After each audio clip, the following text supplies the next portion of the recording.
முதல் வாசகம். ஆண்டவர் இல்லத்திலேயே மக்கள் எல்லாரும் எரேமியாவைச் சூழ்ந்து கொண்டனர். இறைவாக்கினர் எரேமியா நூலிலிருந்து வாசகம். அதிகாரம் 26 இறைவசனங்கள் 1 முதல் 9 முடிய.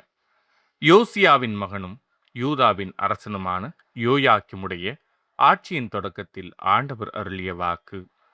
ஆண்டவர் இவ்வாறு கூறுகிறார்: நீ ஆண்டவர் இல்லத்தின் முற்றத்தில் நின்று கொண்டு அங்கு வழிபாடு செலுத்த வரும் யூதாவின் எல்லா நகரினருக்கும் சொல்லுமாறு நான் உனக்கு கட்டளையிடும் எல்லா சொற்களையும் நீ அவர்களுக்கு அறிவி.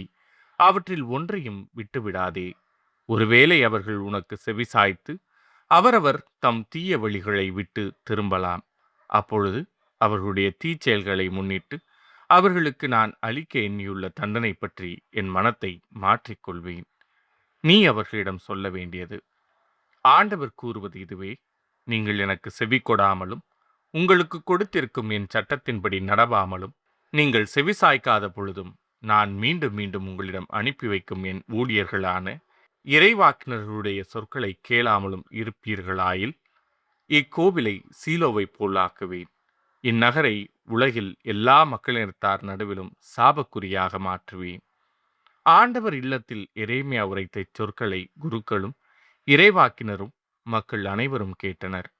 மக்கள் அனைவருக்கும் சொல்லும்படி ஆண்டவர் கட்டளையிட்டிருந்த எல்லாவற்றையும் எரேமியா கூறி முடித்த போது குருக்களும் இறைவாக்கினரும் மக்கள் அனைவரும் அவரை பிடித்து, நீ கண்டிப்பாய் சாக வேண்டும் என்று கூச்சலிட்டனர். இக்கோவில் சீலோவைப் போல் மாறும், இந்நகர் குடியிருப்பாரற்று பாழாய் போகும் என்று ஆண்டவரின் பெயரால் நீ ஏன் இறைவாக்கு உரைத்தாய் என்று கூறி ஆண்டவர் இல்லத்திலேயே மக்கள் எல்லாரும் எரேமியாவை சூழ்ந்து கொண்டனர். இது ஆண்டவரின் அருள்வாக்கு. இறைவா, உமக்கு நன்றி. பதிலுரை பாடல். ஆண்டவரே, உம் பேரன்பினால் எனக்கு பதில் மொழி தாரும். காரணமில்லாமல் என்னை வெறுப்போர் என் தலைமுடியை விட மிகுதியாயிருக்கின்றனர். பொய்க்குற்றம் சாட்டி என்னை தாக்குவோர் பெருகிவிட்டனர். நான் திருடாததை எப்படி திருப்பித் தர முடியும்? ஆண்டவரே, உம் பேரன்பினால் எனக்கு பதில் மொழி தாரும். ஏனெனில் உம் பொருட்டே நான் இழிவை ஏற்றேன். வெட்கக்கேடு என் முகத்தை மூடிவிட்டது. என் சகோதரருக்கு வேற்று மனிதனானேன். என் தாயின் பிள்ளைகளுக்கு அயலானானேன். உமது இல்லத்தின் மீது எனக்குண்டான ஆர்வம் என்னை எரித்துவிட்டது. உம்மை பழித்து பேசினவர்களின் பழிச்சொற்கள் என் மீது விழுந்தன. ஆண்டவரே, உம் பேரன்பினால் எனக்கு பதில் மொழி தாரும்.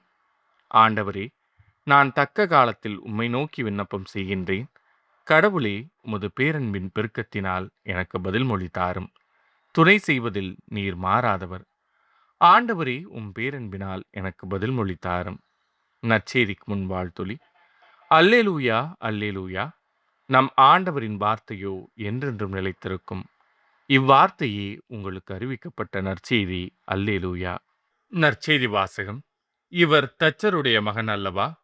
எங்கிருந்து இந்த ஞானம் இவருக்கு வந்தது? மத்தேயு எழுதிய தூய நற்செய்தியிலிருந்து வாசகம். அதிகாரம் 13 இறைவசனங்கள் 54 முதல் 58 முடிய. அக்காலத்தில் இயேசு தமது சொந்த ஊருக்கு வந்து அங்குள்ள தொழுகை கூடத்தில் அவர்களுக்கு கற்பித்தார். அதை கேட்டவர்கள் வியப்பில் ஆழ்ந்தார்கள். அவர்கள், எங்கிருந்து இந்த ஞானம் இவருக்கு வந்தது? எப்படி இந்த வல்ல செயல்களை செய்கிறார்? இவர் தச்சருடைய மகன் அல்லவா? இவருடைய தாய் மரியா என்பவர்தானே? யாக்கோபு, யோசேப்பு, சீமோன், யூதா ஆகியோர் இவருடைய சகோதரர் அல்லவா? இவர் சகோதரிகள் எல்லாரும் நம்மோடு இருக்கிறார்கள் அல்லவா? பின் இவருக்கு இவையெல்லாம் எங்கிருந்து வந்தன என்றார்கள். இவ்வாறு அவரை ஏற்றுக்கொள்ள அவர்கள் தயங்கினார்கள்.